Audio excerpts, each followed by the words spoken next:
Bonjour et bienvenue sur le plateau de Terminal F, le magazine des voyages du Figaro, consacré aujourd'hui à une forme de découverte un peu particulière puisque nous allons nous intéresser à l'exploration et au voyage d'aventure. Jean-Bernard, bonjour. Bonjour Bénédicte, je vous rappelle que cette émission est interactive et que vous pouvez poser vos questions en direct sur le fil Facebook de cette émission. On vous écoute, bien entendu. Alors Jean-Bernard, sur notre plateau, 4 invités de choix vont partager avec nous leurs expériences incroyables. Nos 2 premiers invités appartiennent à la mythique Société des explorateurs français qui fête cette année ses 80 ans. Stéphane Dugast, son secrétaire général, et Christian Clot, son vice-président, sont avec nous. Stéphane et Christian, bonjour. Bonjour. Vous êtes tous deux de grands aventuriers. Stéphane, tu es journaliste, écrivain, spécialiste des régions polaires. Christian, vous êtes un des grands explorateurs d'aujourd'hui. Depuis 2016, vous travaillez sur une série d'expéditions à but scientifique, une première mondiale dont vous allez nous parler dans quelques minutes. Également sur ce plateau, mais faut-il encore le présenter, le célèbre chasseur de lave Guy de Saint-Cyr, fondateur de l'agence Aventure et Volcans, spécialisé dans l'observation des volcans en activité tout autour de la planète. Guy, bonjour. Bonjour Jean-Bernard. Notre 4e invitée est Marine Barnerias, une jeune étudiante de 24 ans qui va nous raconter un voyage un petit peu particulier puisqu'il s'agit d'une aventure intérieure. Marine, bonjour. Bonjour. Marine, en 2016, on vous diagnostique une sclérose en plaques et en guise de réponse à la maladie, vous avez décidé d'entreprendre un périple de plus de 8 mois dans 3 pays pour retrouver une forme de sérénité intérieure, expérience que vous nous raconterez dans quelques minutes. Absolument. Mais commençons par toi, Stéphane. De grands noms ont émaillé l'histoire de la Société des explorateurs français. On pense notamment à Cousteau, Henri de Montfred, Alexandra David-Néel. Stéphane, peux-tu nous parler de cette formidable institution, de son histoire et de ses missions ? La Société des explorateurs français s'est créée il y a 80 ans, tout juste, en 1937, dans une période d'effervescence, dans le milieu de l'aventure, dans le milieu du voyage, puisque les explorateurs il y a encore évidemment des terres inconnues, géographiquement parlant, mais ils vont surtout aussi à la rencontre des peuples, et j'allais dire à la rencontre des peuples dans une vision très humaniste. On sort de décennies où la conquête, ou en tout cas l'exploration a été peut-être avec certains relents coloniaux, mais là, on a des Paul-Émile Victor qui vont voir les Esquimaux, on a des Théodore Monod qui vont dans le désert, on a bref des jeunes trentenaires, des jeunes explorateurs qui en 1937 se disent qu'il faut créer quelque chose, il faut se rassembler, puisqu'en fait la mission de l'exploration, la mission de l'explorateur, c'est de le partager à travers des photographies, puisqu'on utilise de plus en plus la photographie, mais aussi le partager à travers des films, ce qui est complètement nouveau, et le partager à travers des conférences. Et en fait, diffuser l'exploration auprès du grand public pour que le grand public, qu'il habite la préfecture, la sous-préfecture, le sud, le nord, l'ouest ou l'est de la France, puisse découvrir des peuples, puisse découvrir des régions et puisse surtout aussi découvrir des milieux. Et pourtant, à l'époque, il n'y avait pas la médiatisation. Donc, comment ça se passait finalement, et à part la photographie? Si, en fait, c'est concomitant. En fait, c'est à cette période que, notamment, il y a Victor, mais il y a Théodore Monod, qui vont comprendre qu'en fait, la mission de l'explorateur, c'est non seulement d'explorer le monde, d'explorer les peuples, d'explorer les fonds sous-marins, les milieux, etc., mais c'est surtout de le partager au grand public en diffusant, en vulgarisant ses connaissances, puisque jusque-là, on était dans un champ de l'exploration. On peut dire les explorateurs restaient peut-être un petit peu dans l'entre-soi, dans les grands dîners et salons parisiens. Et là, on a des gens qui prennent conscience, des hommes, des femmes, j'ai oublié de citer Ella Maillard, Alexandra David-Néel, qui prennent des risques sur le terrain, qui vont voir ce monde. Et c'est un monde qui n'est pas connecté, c'est un monde où tout est plus dur, où tout est peut-être un petit peu plus dangereux. Et ces explorateurs et exploratrices nous ramènent des images, nous ramènent des sensations, des récits, et bref, diffusent les récits d'aventure au monde entier, en tout cas pour le moment aux Français. D'accord. Toi, tu as une connaissance particulière, je crois, sur l'histoire de Paul-Émile Victor. Hein. Tu as beaucoup écrit sur ce personnage de la Société des explorateurs français qui est quand même assez emblématique. Est-ce que tu peux nous en dire plus sur justement les débuts de la Société des explorateurs avec Paul-Émile Victor? Enfin, le rôle qu'il a joué plus particulièrement. Est-ce qu'il était vraiment très influent au sein de cette société? Totalement. Et moi, ça fait... Figurez-vous, Jean-Bernard et Bénédicte, 12 ans que j'ai mis au sens propre comme au sens figuré, mais pas dans ceux de Paul-Émile Victor. J'ai été marcher dans ses pas au Groenland oriental. J'étais voir ce qu'étaient devenus les Esquimaux qu'on appelle les Inuits. Je suis allé aussi en Polynésie. Récemment, j'étais allé en Antarctique. Alors, c'était peut-être un petit peu plus dans le sillage de Jean-Baptiste Charcot, mais qui était son mentor. Et Paul-Émile Victor, il lance ce mouvement de l'ethnologie dite amoureuse. Alors, ça peut vous paraître un petit peu, peut-être... survendu, mais ce qui est intéressant, c'est qu'ils vont voir en tout cas Paul-Émile Victor et puis ses collègues de la Société des explorateurs, ils vont voir les autres peuples et en allant voir les autres peuples, ils se mettent à leur niveau, ils observent leurs us, leurs coutumes, ils partagent du temps, ils partagent leur quotidien et surtout ils ont plus ce regard condescendant. de l'homme blanc sur ces indigènes, comme on les appelait à l'époque. Et là, il le partage et après, il le diffuse. Et ne serait-ce que parce que les mots kayak, anorak, esquimau sont entrés dans la langue française, on le doit à Paul-Émile Victor, mais aussi à ses compagnons, Robert Gessin, Fred Matter-Stévenier, son caméraman, puisqu'il avait carrément son caméraman avec lui, ce qui est totalement nouveau, ou encore Michel Pérez, qui était son compagnon et quelqu'un qui lui a permis d'aller encore plus loin sur le terrain. Bref, Paul-Émile Victor, ses compagnons se lancent dans une période qui est très effervescente, qui est très bouillonnante. On est en 37. On voit des images d'ailleurs à l'écran. Voilà, mais ça va durer jusqu'en 39, parce qu'en 39, tout va être cassé, si j'ose dire, et la Société des explorateurs va renaître, si j'ose dire, de ses cendres après-guerre, et elle va d'autant plus renaître que le président Vincent Auriol va ordonner en quelque sorte le réarmement moral de la France. Et ce réarmement moral, il passe par des explorations, des explorateurs. Et c'est là qu'on va avoir le spécialiste des volcans, Arun Taziev, qu'on va avoir Jacques-Yves Cousteau, qui va le spécialiste des océans. On va avoir Paul-Émile Victor, le spécialiste du polaire. Bref, on va avoir ce mythe et ces grands-pères, ces grandes figures plutôt, parce que grands-pères, c'est fondateurs, ils viendront plus tard grands-pères. Et on va avoir ces grandes figures de l'exploration qui vont perdurer jusqu'à aujourd'hui, où à la Société des explorateurs, on a plus de 250 membres, jeunes, vieux, hommes, femmes. Bref, on a l'exploration est plus vivace que jamais. Alors qu'est-ce qu'il faut avoir de plus que les autres pour faire partie de la Société des explorateurs français? Il faut être explorateur. Faut en fait. Mais à quel niveau? Voilà, il y a de tout. Il y a Christian qui incarne l'exploration, en tout cas à mes yeux, l'exploration de terrain, le partage et l'exploration au sens le plus peut-être le plus. J'aime pas le mot, mais le plus peut-être pas pur, mais le plus.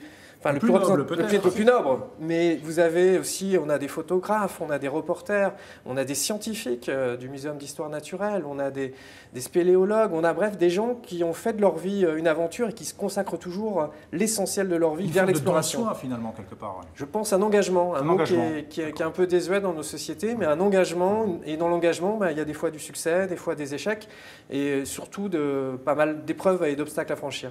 D'accord. Alors on le voit, l'exploration a une grande histoire qui se poursuit d'ailleurs aujourd'hui, notamment à travers vous, Christian Clot.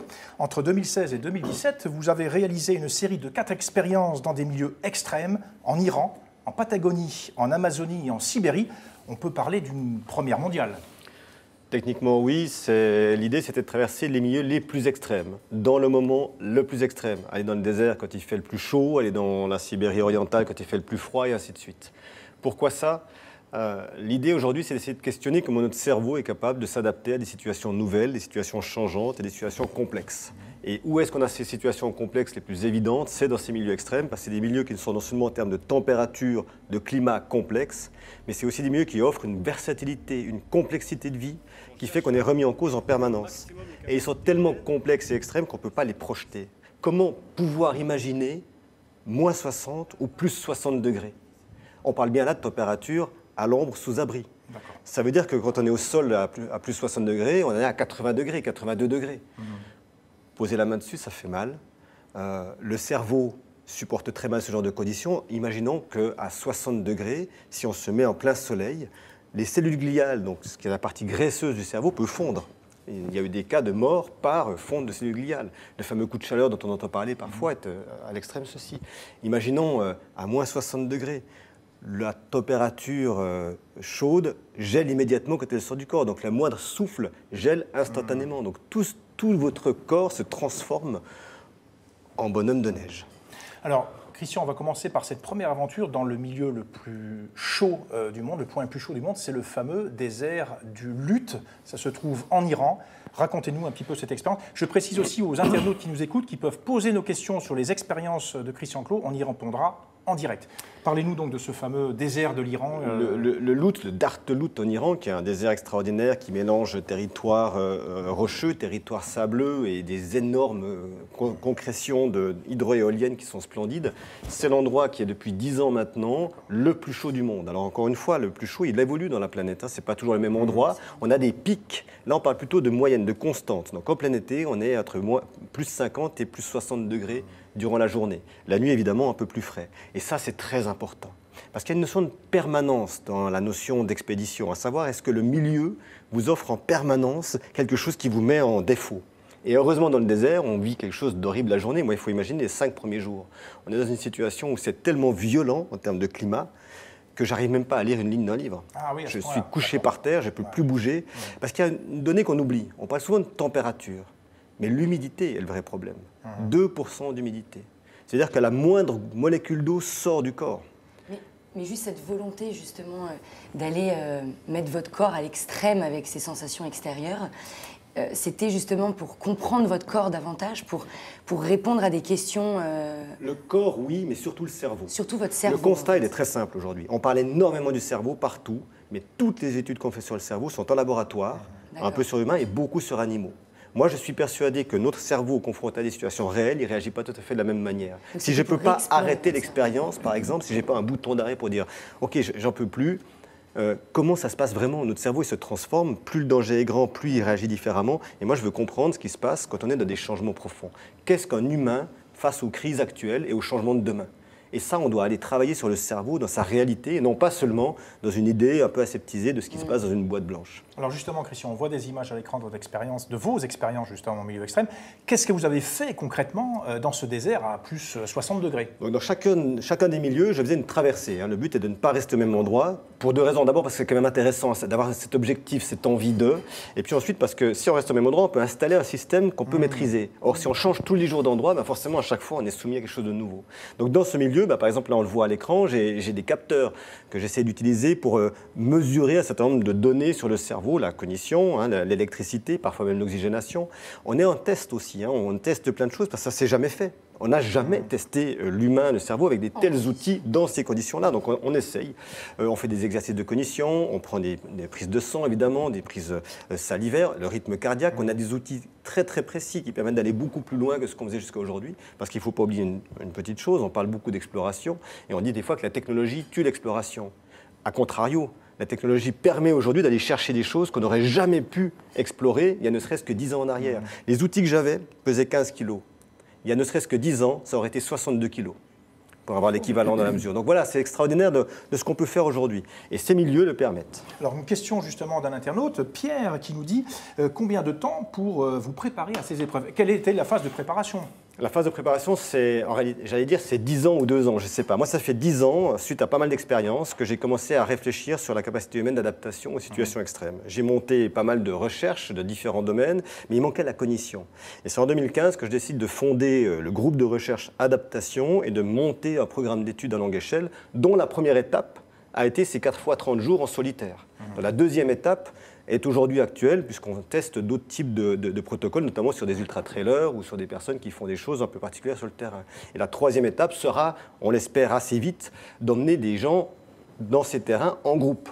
Et non pas cette fois des explorateurs comme moi qui ont 20 ans d'expérience avec l'obligation de pousser à l'extrême une situation, mais monsieur et madame, entre guillemets, tout le monde, sans aucune vulgarité dans ce propos, mais de tester aussi bien une personne qui travaille dans les Vosges en tant qu'agriculteur qu'une personne qui est chercheur au CSA, de pouvoir mettre un groupe d'humains, 10 femmes et 10 hommes, dans ces mêmes situations et de pouvoir non seulement, cette fois, confirmer les hypothèses qu'on a, parce qu'elles sont importantes, mais aussi voir comment un groupe, une interaction sociale fonctionne dans le changement.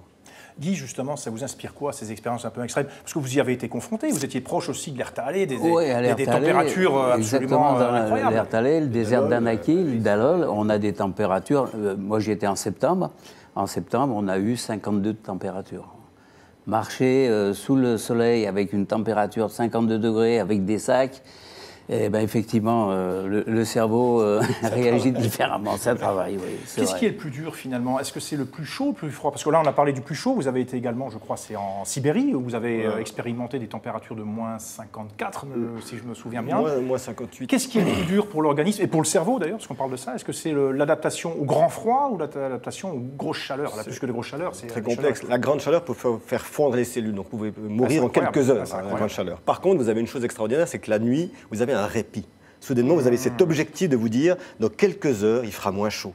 Alors que quand on est à moins 58 degrés dans la nuit, dans la tente, la journée va faire moins 45. Donc vous êtes toujours dans un froid extrême. Donc cette permanence est très compliquée à gérer. Mais le plus dur, pour moi, c'est reste la Patagonie australe dans les canaux marins. Ce n'est pas le climat le plus extrême, mais c'est le plus versatile. Vous ne savez jamais ce qui va se passer dans l'heure qui suit. Vous commencez à naviguer. par un beau temps sympathique, et en quelques minutes, vous pouvez avoir une rafale de 250 km/h qui vous balaye et qui change tout.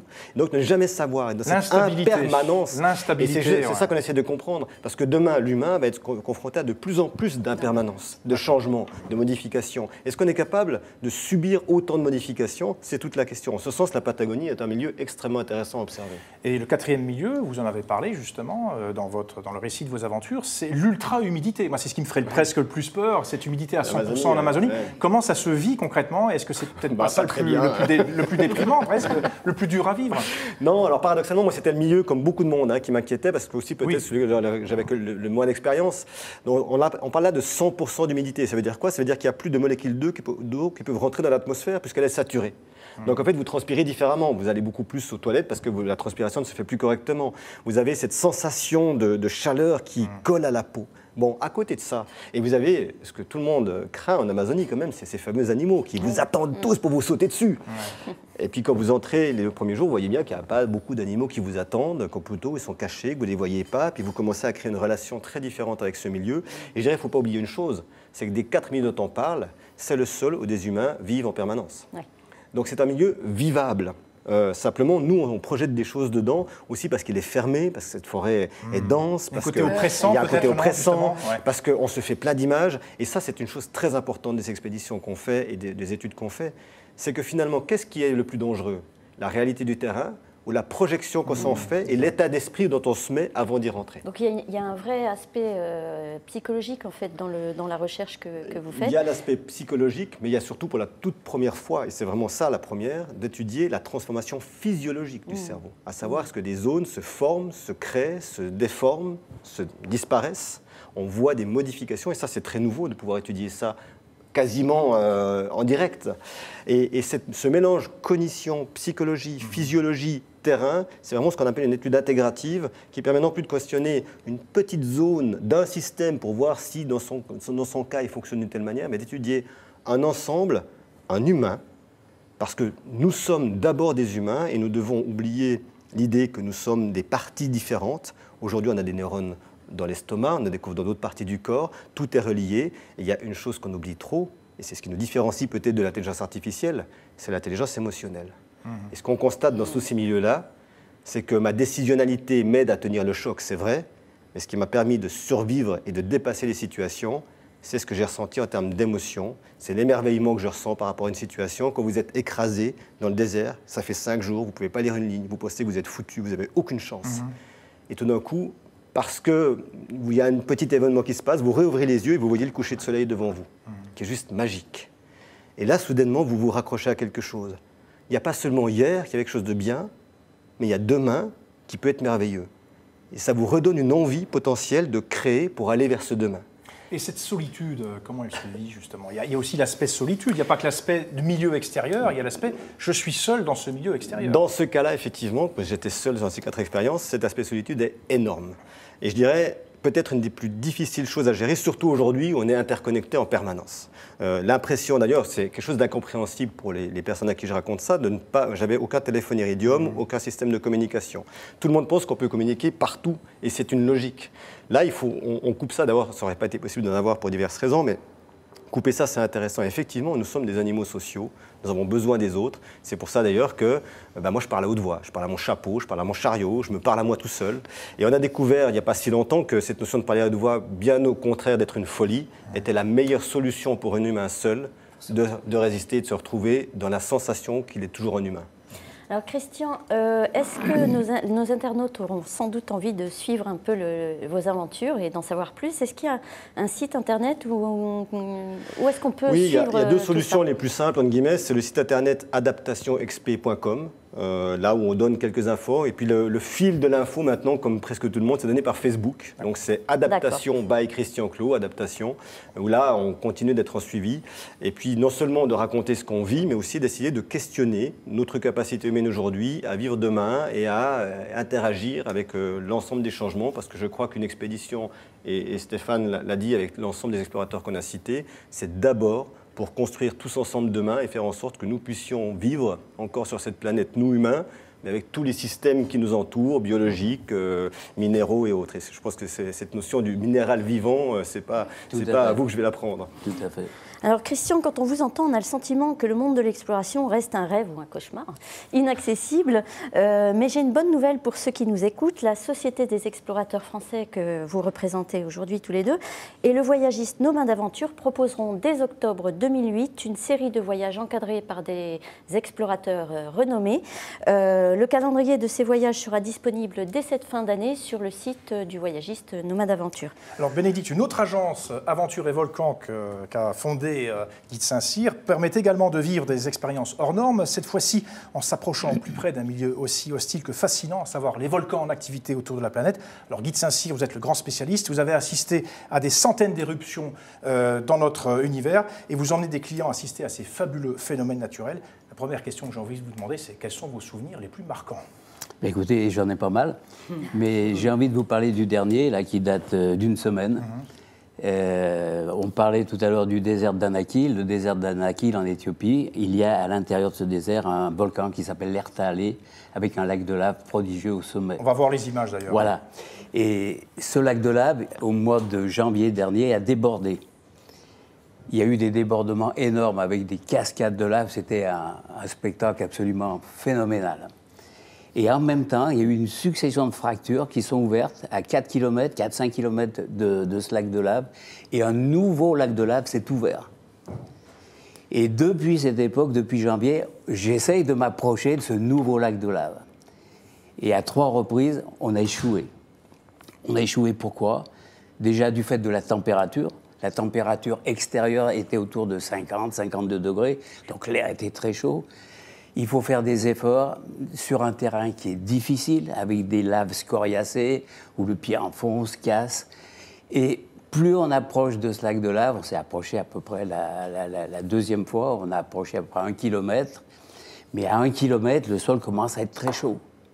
Et puis il y a des coulées qui serpentent à gauche, qui serpentent à droite, il faut trouver un cheminement. Et les vapeurs aussi. Et il y a les gaz. Donc tout ça, c'est quand même... Mais c'est pas un peu... Comment vous faites pour gérer la sécurité avec vos clients quand vous les amenez Mais si près du volcan ? avant d'amener mes clients, là, j'étais avec un ami, mon accompagnateur. On était là tous les deux et on s'est approchés. Vous voyez, on n'était pas loin, on s'approchait. Mais c'est difficile. Et 2 fois, 3 fois, on a échoué. On a échoué. Et la semaine dernière, enfin, on est arrivé. On est arrivé au bord de ce lac de lave. Alors, vous allez me dire, mais pourquoi on n'est pas arrivé avant ? Eh bien, tout simplement, déjà, il y a la chaleur, il y a le sol qui est très chaud. Imaginez, le sol, il peut être 200, 300 degrés. Ah oui, quand même, ouais. Et puis, ce sol est composé d'une succession de tunnels. C'est le sommet de tunnels de lave qui sont les uns à côté des autres. Mais ces tunnels, ils sont vides. La lave est sortie, ils sont vides. Mais la voûte est très fragile. Et lorsque vous marchez, eh bien, le pied passe au travers, et là, vous pouvez descendre de 10 cm comme 2 mètres. D'accord. Voilà. Et justement, Catherine, sur le fil Facebook, est-ce que vous avez déjà eu peur de mourir pendant ce type d'expédition de reconnaissance ? Bien sûr que ça arrive, bien sûr. Vous avez Mais on déjà n'y été pense face à pas. la mort ? Mais on n'y pense pas, oui, mais on n'y pense pas à ça. D'accord. Là, si vous voulez, quand vous arrivez et que vous voyez la lueur qui grandit, la C'est lueur... fascinant, ouais. Est-ce que Et c'est vous hypnotique ? Mais bien sûr que c'est hypnotique. Et vous sentez quelque chose qui rentre à l'intérieur de vous, vous avez une force et quelque chose d'extraordinaire. Et en même temps, vous entendez le bruit qui grandit, les vagues du lac de lave qui pètent contre les parois. Et ce bruit, c'est plus vous avancez, plus il est fort. Et vous voulez voir, mais vous ne voyez rien encore, vous voyez que la lueur. Et d'un seul coup, vous arrivez au sommet, et là, vous ne pouvez pas imaginer. Voilà, regardez. On a vu les images, voilà. c'est vraiment incroyable. Et là, vous vous dites, mais je suis le seul de la planète à voir ce nouveau lac de lave. Personne ne l'a vu encore. On avait des images satellites, c'est tout, des petites images. Et là, on était devant ce phénomène. Et là, c'est des moments, Alors, il faut dire qu'avec Aventure et Volcan, justement, vous emmenez des clients voir ce spectacle, parce que c'est un spectacle naturel. Alors, près de l'Ertale, mais également sur d'autres volcans du monde, notamment le fameux le Sinabung. Le Sinabung. Mais avant, je vais quand même vous dire, pour répondre à votre question, c'est que dans une semaine, vendredi, je pars avec 12 personnes pour les amener au bord de ce lac de lave. Et là, ça sera la première. Ce sont de vrais privilégiés, j'avoue. Ouais, ce sont des passionnés, Il donc y a ils vous une taille suivent depuis minimum des moins années. 1m60, je peux venir. Il n'y a pas de problème. Vous me parliez du Sinabung. Le Sinabung, c'est aussi une grosse émotion, une belle émotion. On peut le situer, c'est un... Alors le Sinabung, il est à Sumatra. À Sumatra. Il est à Sumatra, oui, dans la partie centrale du Sumatra. Et ça, c'est un volcan qui est excessivement dangereux, parce que ce n'est pas des explosions, ce n'est pas des coulées de lave, c'est ce qu'on appelle des nuées ardentes. Et les nuées ardentes, c'est un mélange de gaz à haute température, 600 degrés à peu près, de blocs et de cendres. Et quand cette éruption a lieu, vous êtes en face et vous voyez ce nuage qui arrive face à vous, qui grossit, on dirait une cervelle. C'est une grosse cervelle. Et plus ça fait penser à une avalanche, en fait. Un peu, voilà, une avalanche. Mais Guy, c'est les époux-craft qui sont approchés trop. Et comment toi, justement, les époux-craft qui s'approchent, qui étaient passionnés comme toi des volcans et qui, sur un volcan japonais au Japon, s'en sont approchés trop près, comment justement tu gères ça avec... Victime de nuées ardentes, c'est ça? Voilà une qui descend. Alors comment se gère la sécurité? Alors la sécurité, quand je suis avec des groupes, évidemment, on ne se met pas en face, déjà. Alors, il faut se mettre sur les côtés. Il faut se mettre sur les côtés, mais même sur les côtés, il peut y avoir l'avalanche, elle ne suit pas toujours la même direction. Les époux-craft, ils ne sont pas à voir comme ça. L'avalanche, toute la journée, il est resté sur la même ligne de descente, et d'un seul coup, il est parti. Alors les époux-craft, je le précise pour nos internautes, étaient membres de la Société des explorateurs français. Voilà, ils sont morts comme ça, oui. Mais là, donc, on se met sur le côté et on attend. Alors, vous pouvez passer 1 heure, 1 heure et demie, 2 heures, vous attendez, et d'un seul coup, pouf, ça y est, ça part en haut. Et vous voyez le nuage qui commence à descendre, et il grossit, et il grossit.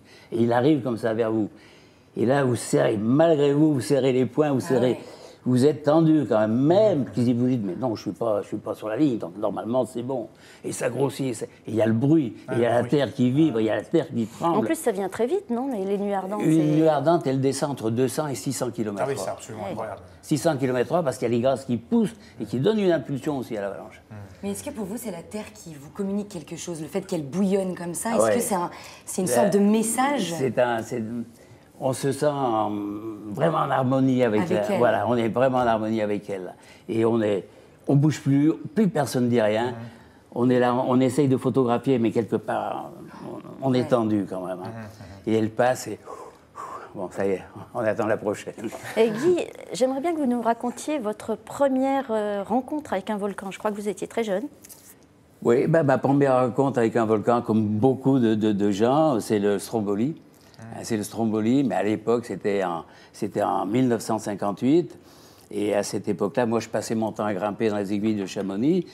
Et l'ami qui grimpait avec moi a eu un accident, donc je ne pouvais plus grimper avec lui. Il y a eu un petit entrefilet sur le journal de Lyon, le Progrès de Lyon, qui parlait d'un volcan en activité, Stromboli, et il pensait évacuer une partie de la population parce qu'il y avait un regain d'activité. Et je me suis dit, j'ai envie de voir, qu'est-ce que c'est qu'un volcan, une montagne vivante avec du rouge. Bon. Et quand je suis arrivé là-bas, il y avait un bateau à vapeur par semaine qui amenait les gens à Stromboli, avec toutes les vieilles dames qui étaient sur la plage, qui attendaient le courrier. Il n'y avait pas de guide, il n'y avait rien, quoi. Et on est monté tout seul, mon ami et moi, on est monté, on avançait, je voulais voir ce qu'il y avait à l'intérieur du cratère. Mais il y avait des bombes qui sortaient de temps en temps, c'était rouge, ça roulait. Et puis quand même, au deuxième jour, on est arrivé. On a pu jeter notre regard à l'intérieur du cratère. Et là, j'ai vu qu'il y avait plusieurs bouches. Ah, je me suis dit, c'est trop chouette, quoi. Mais je voudrais m'approcher, je voudrais encore m'approcher. Et après, oui, j'ai passé beaucoup de temps. J'ai emmené beaucoup de groupes à Stromboli. J'ai calculé que j'ai passé, en fait, au sommet de Stromboli, l'équivalent de 14 mois. J'ai passé 14 mois au sommet à amener des gens à descendre à l'intérieur du cratère, les approcher des bouches, reculer, c'est votre deuxième jouer. maison, en fait. Voilà, jouer. On joue avec le volcan. Est-ce que c'est le... D'ailleurs, justement, le Stromboli en Europe, il faut le dire, on a des volcans en Europe. Il n'y a pas forcément besoin d'aller au Bien sûr, Stromboli, il y a l'Etna, bien sûr, l'Etna qui est très souvent en activité aussi. Et où j'ai eu pas mal d'aventures aussi là-bas, bien sûr. Ouais. Alors, par rapport à l'actualité, le volcan de Bali, là, c'est le genre de volcan que vous surveillez, que vous avez envie d'aller voir? Bien sûr, la Goum, on le connaît bien, on l'a souvent gravi, ça fait partie de nos volcans. Mais là, actuellement, l'activité a baissé. On attend que... Déjà, il y a eu l'évacuation. Quand il y a l'évacuation, on ne bouge pas, bien sûr, on laisse les gens tranquilles. Quand l'éruption démarre, quand elle est vraiment à son apogée, je veux dire, à ce moment-là, on regarde s'il est possible, nous aussi, d'aller là-bas. Donc vous créez une sorte d'alerte pour vos clients. Alors, il y a ce qu'on appelle le spécial éruption. Le spécial éruption, on a fait par exemple au Fogo, il y a 2 ans, il y a eu une superbe éruption au Fogo. Le Fogo, vous pouvez nous le reciter? Aux îles du Cap-Vert.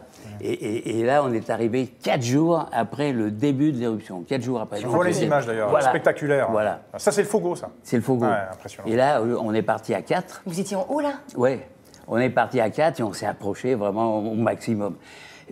C'est des clients, mais c'était des amis vraiment. Donc, quand on a des petits groupes comme ça, on peut se permettre de faire ce qu'on ne fait pas lorsqu'on est avec un groupe. Mais est-ce qu'il faut des autorisations ou comment ça se passe finalement? Pour approcher à ce point-là, il y a quand même des réglementations plus ou moins officielles. Oui, normalement, il faut des autorisations. En principe, on s'en passe. Voilà. On s'en rage.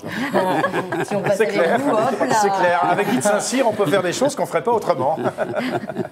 Mais Non, l'intérêt, c'est d'approcher et de voir et que les gens aient un spectacle devant leurs yeux. Et puis, regardez, quand vous voyez ça, il n'y a plus rien à dire. quoi. Mais ça, c'est une notion qui est fabuleuse parce que c'est la définition même d'un extrême pour moi. C'est cette notion d'impermanence. Vous ne savez pas ce qui se passe. Voilà, et vous allez vous vous approcher vous avancez, et vous reculez, chaque vous pas, jouez, chaque vous- instant que vous vivez, vous vous dites, il peut se passer ça, il peut se passer ça. Et cette vigilance que vous créez à ce moment-là, dans votre corps, dans votre cerveau, dans tout votre être, elle est absolue et du coup, vous ressentez chaque élément Exact. avec une puissance Tout extraordinaire. à fait. Parce que nos sens sont réveillés finalement. C'est un petit peu ce Ah, tout à que fait, vous ouais. dites tous les deux, c'est que nos sens sont en acuité totale et il y a une espèce de fusion, de communion avec l'élément. Exactement. Au-delà Mais de la peur. Là, si vous voulez, il y avait cette approche qui était vraiment extraordinaire parce qu'on était seuls, on faisait ce qu'on voulait.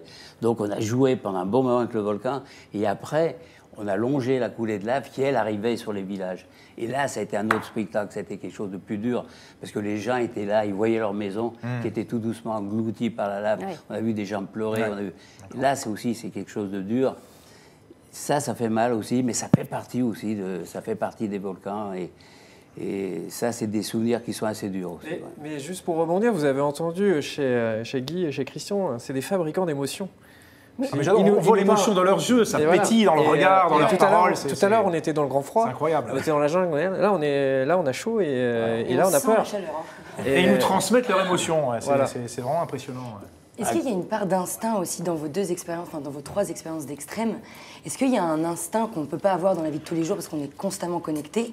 Un instinct où vous réfléchissez pas aux décisions que vous prenez, c'est votre corps qui parle, c'est votre corps qui vous dit d'aller à gauche, d'aller à droite, d'avancer, de vous attraper, qu'on peut pas avoir le même instinct. En fait. C'est vrai qu'il y a une part d'instinct, mais je peux vous dire aussi que pendant peut-être les 10 premières années où j'ai amené des groupes sur les volcans, quand on était en limite comme ça de retomber des bombes, on a des casques, on a des masques à gaz, on a des grosses chaussures, on est équipé.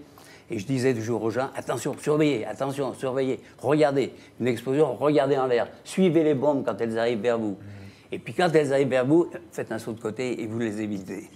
Fichtre, c'est sportif. Au bout de 10 ans, j'ai compris que c'était pas vrai. Qu'on peut rien éviter. Parce qu'à la vitesse où elle arrive, c'est à peu près 240, 250 km/h à 250 km/h.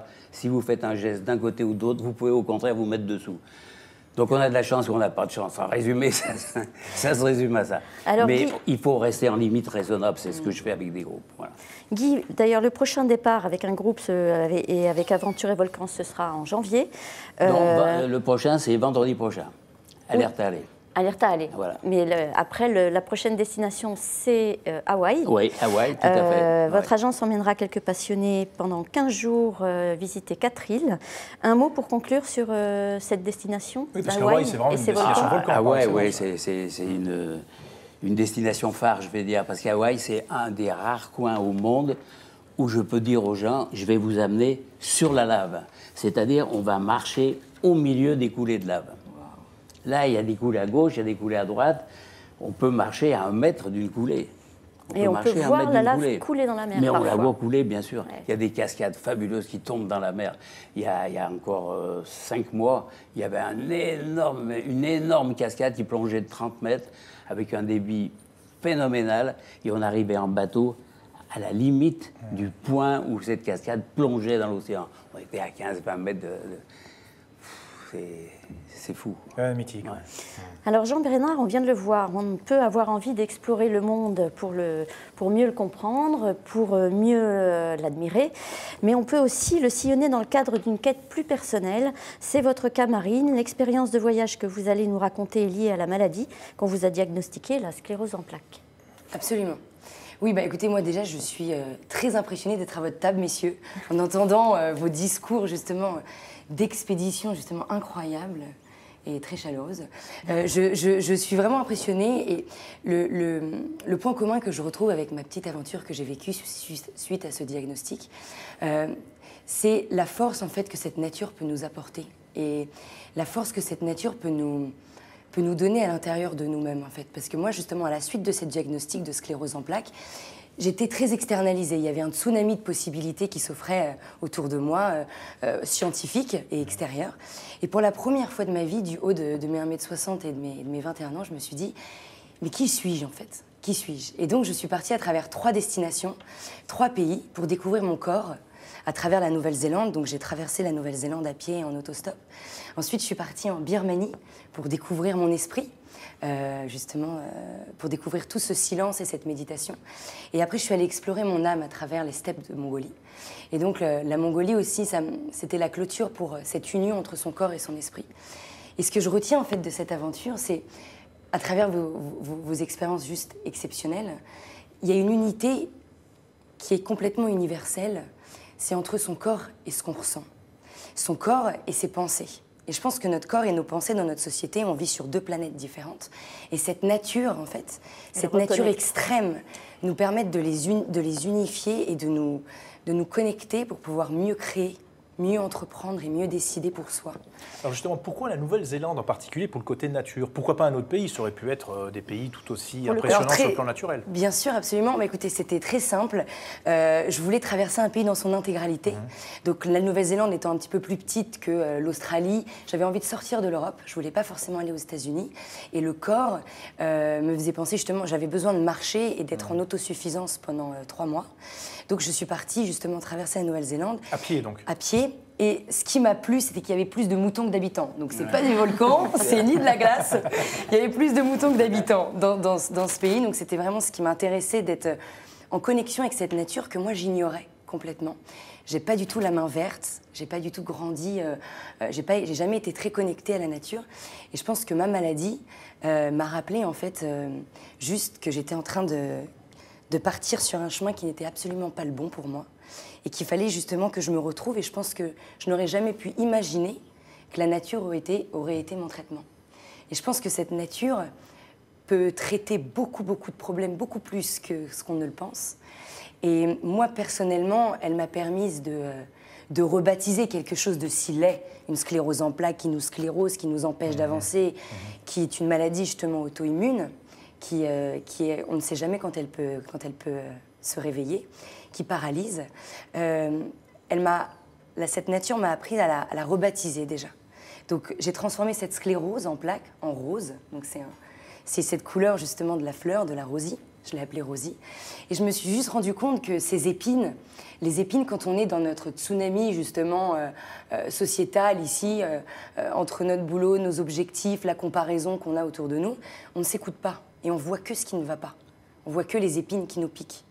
Et la nature m'a permis d'observer cette rose et de voir qu'au final, cette sclérose en plaques, elle était beaucoup plus rose que prévu et que les pétales étaient beaucoup plus fleuris.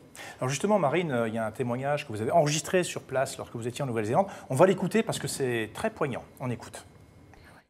J'ai réussi. J'ai putain de réussi.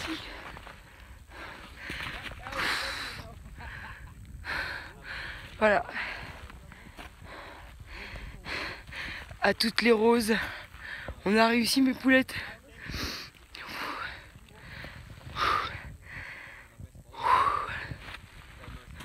Regardez. On a putain de réussi. Merci. Oui, Marine, vous riez là, mais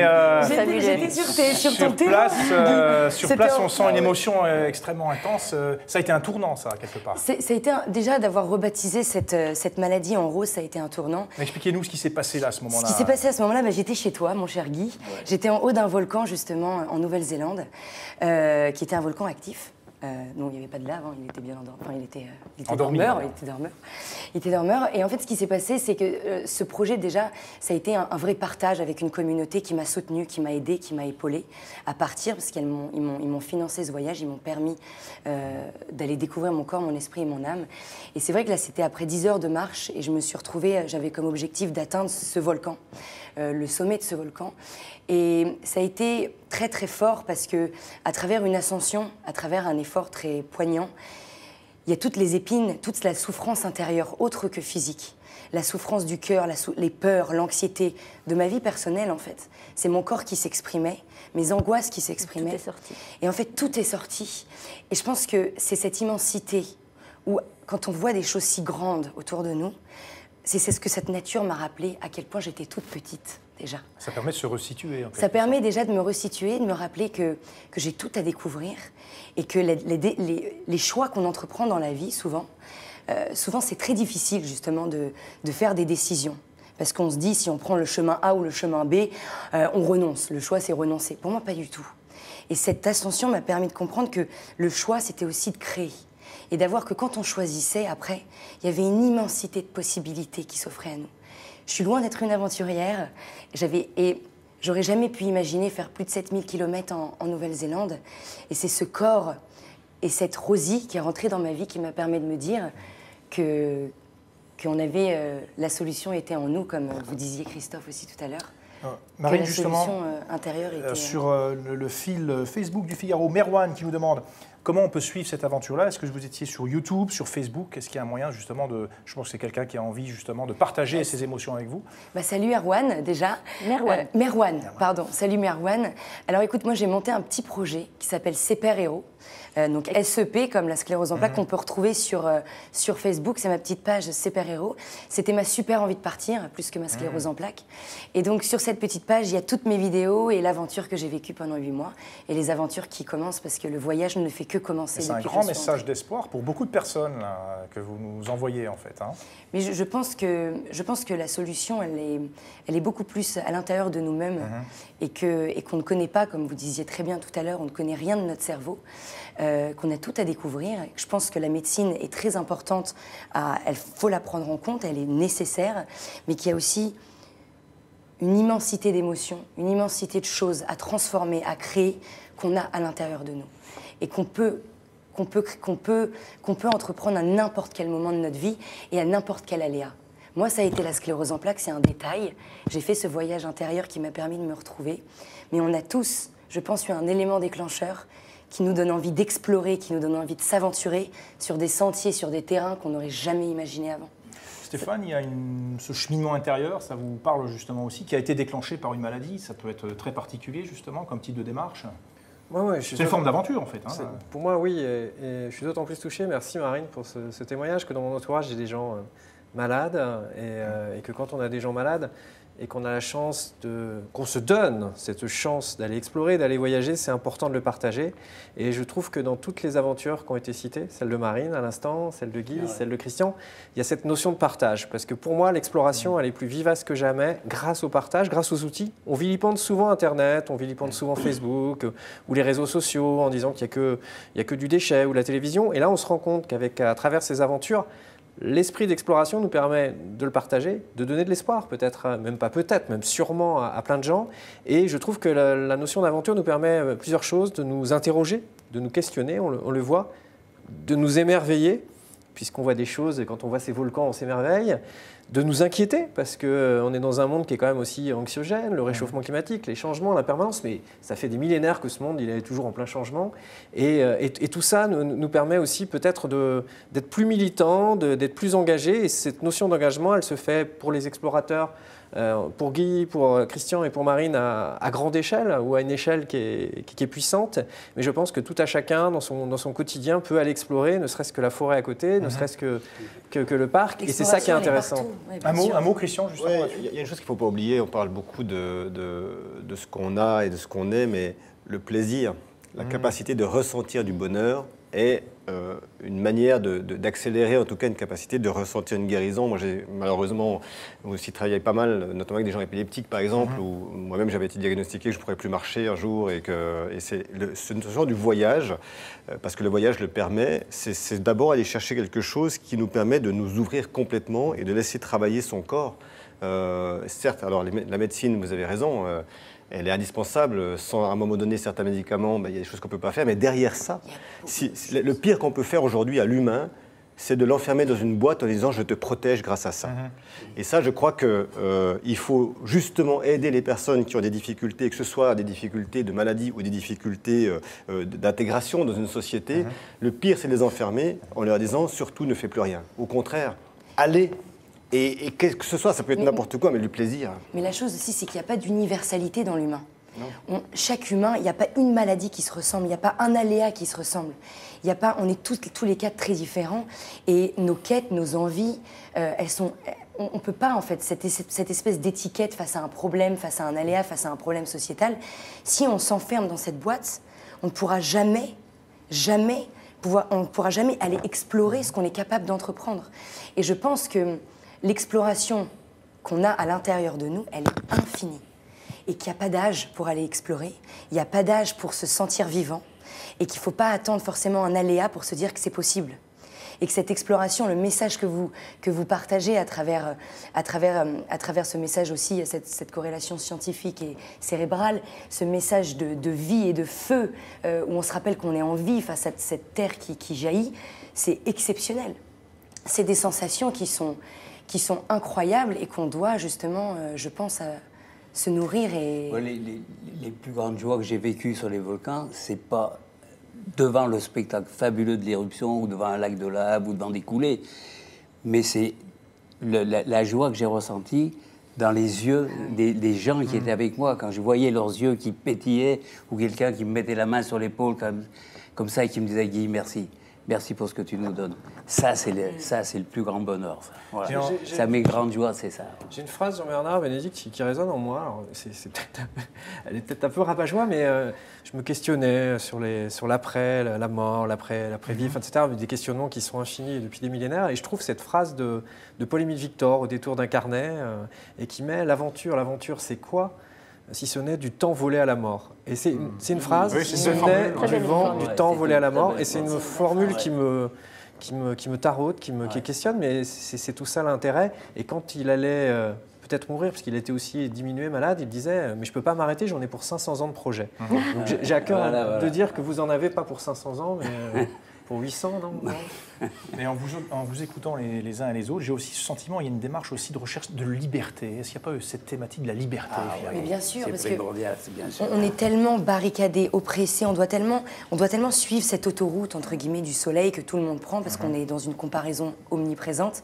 Donc, si on prend la départementale, on se sent directement jugé parce qu'on n'a pas fait les mêmes décisions, en fait, que la plupart des 90% des gens de cette société. Et en fait, cette notion de liberté, c'est qu'une question de choix, je pense. Que la liberté, elle est partout. Et qu'il faut pas, on n'a pas besoin d'aller à l'autre bout du monde pour se sentir libre. C'est qu'une question de décision. Et je pense qu'il y a des personnes qui se sentent emprisonnées dans leur entreprise, dans leur travail, dans leur famille. Mais ce que je ressens vraiment, c'est que quand on accepte de décider et de choisir, c'est juste la plus grande des libertés, parce que partir explorer, c'est pas une chance, c'est vraiment un choix, je pense. Très belle réaction de Véronique qui nous remercie, qui dit « Merci de montrer qu'il ne faut jamais abandonner et que tout est possible avec l'envie ». Je crois que c'est aussi une très belle réaction d'une internaute. L'envie, justement, l'envie de cette liberté, l'envie de sortir de soi, l'envie de sortir de ce cadre, comme vous l'avez exprimé, Marine. C'est vraiment très, très touchant, effectivement. Très touchant. Marine, je pense que nos internautes seraient intéressés de savoir comment tu as monté ton projet. Oui. Parce que justement, tout à l'heure, tu parlais des réseaux sociaux, Stéphane, et c'est via un réseau social que tu as façonné ton projet. et que Absolument. tu es parti. En fait. Écoutez, moi, ça s'est vraiment fait en différentes étapes. Déjà, j'ai monté mon projet. À la base, j'étais tellement dans le contrôle de l'apparence, j'étais tellement dans le contrôle de l'étiquette qui venait d'être mise sur mon lit d'hôpital, sclérose en plaques, que je ne supportais pas, je ne voulais pas lever le masque sur la maladie. Donc, je m'étais dit, bon, j'ai eu cet électrochoc un matin en me disant, Marine, qui tu es, tu as ton corps, ton esprit et ton âme, il faut que tu ailles découvrir ça. Comment tu vas faire passer ce message autour de toi? Personne ne va te comprendre. Je me suis dit, je vais monter une petite cagnotte parce que je n'avais pas du tout les moyens pour pouvoir entreprendre un voyage de 9 mois. Et donc, cette cagnotte, je l'ai envoyée à des personnes que je connaissais. Mais je voulais contrôler qui savait si j'étais malade ou pas. Il y a eu une fuite dans cette cagnotte. Cette cagnotte a été diffusée sur les réseaux sociaux. Et ça a pris une ampleur que je n'ai absolument pas contrôlée. Et en 2 semaines, ma cagnotte était déjà bouclée. Donc moi, c'est même pas moi qui ai voulu à la base lever le masque sur ma maladie. C'est cette communauté qui a levé le masque pour moi. Alors merci Marine pour ce vibrant témoignage plein d'optimisme et que nos internautes pourront retrouver en détail dans votre livre, Super-héros, le voyage interdit qui a donné un sens à ma vie aux éditions Flammarion. J'en profite vite fait pour signaler la sortie de cet autre ouvrage qui raconte 100 ans d'exploration, un livre auquel vous avez collaboré Stéphane et Christian, aux éditions Glénat. Un autre livre de Stéphane sur l'histoire de l'Astrolabe, ce bateau de la marine. Bateau polaire. Ce bateau Grand polaire, bateau voyageur. Un grand bateau de voyageurs pour vivre des frissons avec Stéphane Dugast. Et enfin... Et toujours dans les rayons, ce best-seller de Guy de Saint-Cyr, d'un volcan à l'autre, les aventures d'un chasseur de lave, paru aux éditions de La Martinière.